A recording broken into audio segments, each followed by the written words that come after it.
we need to cut about 2 inches, Andrew, out of this Murphy bed. It just doesn't quite fit behind the front seat and the kitchen window. Agreed, but before we do that, let me show you something. Sure. What is it?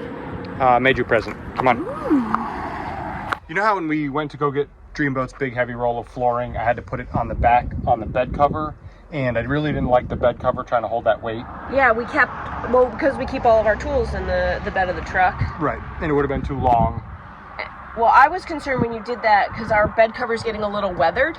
Well, in the Texas sun. We've talked about bed rails before, but go check out on the other side what I made. All right. Oh.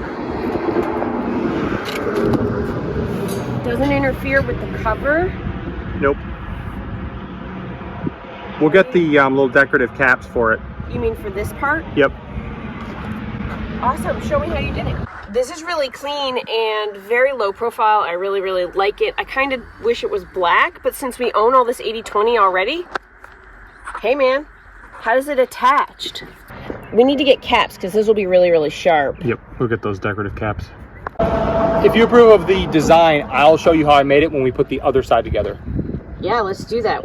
The bottom of the stake hole pocket has a shelf right here. So I basically measured from the bottom of the pocket up to about a 1/4 inch above the top of the bed rail so that this would sit square. I know that you wanted this to be low profile and pretty close to the top of the bed. With this design, you could actually make it taller if you want to, but we're gonna go with this height, I think, if you agree. For this Tundra, it's 6 3/4 inches to get us to the right height at the top of the bed rail from the bottom of the stake hole pocket. Did you pre-cut a bunch of these pieces while I was sleeping?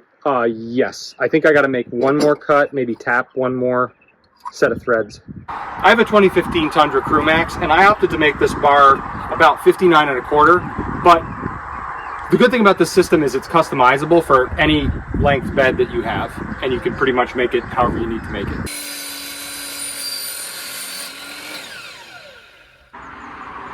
Those match nicely. Those are good.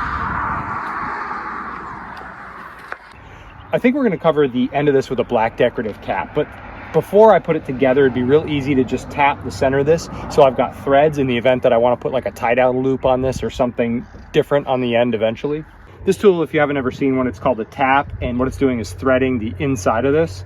The grooves in this are called flutes, and all the excess metal will come back out of those as you screw it in. It's important to use a little bit of oil as you go. And if it seems to bind at all, you just back it out and then go forward again. If you're not familiar with our channel, I got a huge bulk lot of 80/20 off of eBay, slightly used, but all the hardware is metric, so I'm using a metric tap. So I've got this threaded for future use just in the event that I want to attach something here, and now I'm going to put the legs together. I'm not sure exactly what these plates are called, but they are out there on the internet if you're interested in 80/20 hardware like this. Otherwise, you could use 90-degree corner brackets and have the same effect. You'll see a lot of 80/20 racks made these days for overlanding, and it's basically black 80/20 profiles just like this.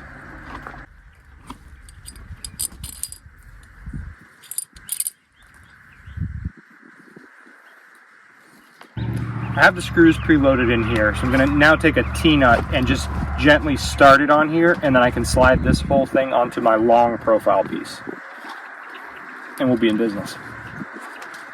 I like this design, Andrew. It's pretty tidy, like clean, simple. Yeah. Simple. And for us, the price is right because we already own all of this. Yeah, all the stuff's just laying around. We got a lot of short scraps, so happy to use these. If you're unfamiliar with our channel, we are building in the motorhome interior, and we're using the 80/20 to do so. All right, so I'm just going to preload the leg in here, and then I'm going to take it over the truck, and I can slide them exactly to where I need them. This is a different style T-nut. It's called a roll-in T-nut. It's a little bit more expensive, but they stay in place nicely, so that's what I'm going to use on the leg. What I'm doing now is I have this upside down, and I'm preloading this T-nut in. I want it in the profile so that I can find it with my screw and bolt it all in place when I'm done. All right, now what? We are going to take it over the truck and see if we can get it lined up right. Those roll-in T-nuts might fall out, so carry it carefully.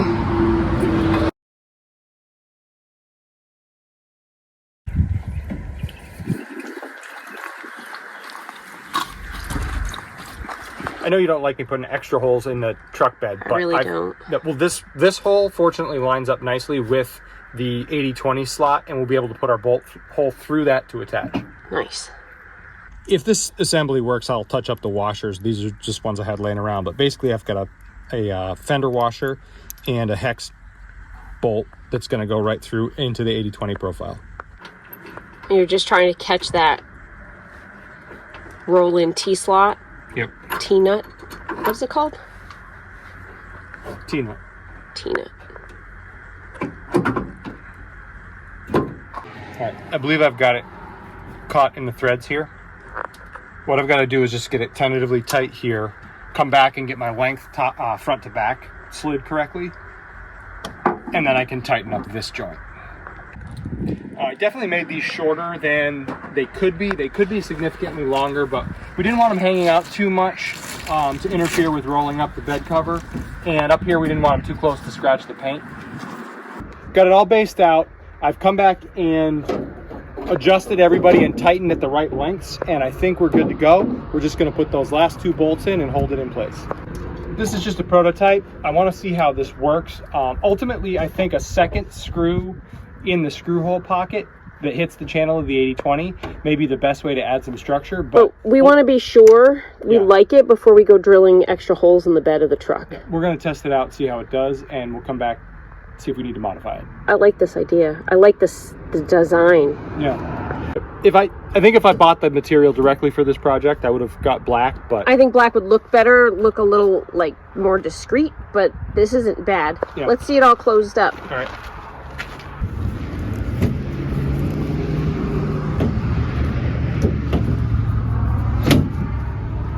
So once we finalize the design of these bed rails, we can then introduce some crossbars and figure out the hardware for those.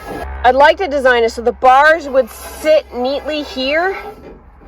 Yeah, tucked like, forward most of the time. Tucked forward until we need them, and then they would slide out to where we need them to be. Yep. We'll have to, that's a design for a different day though.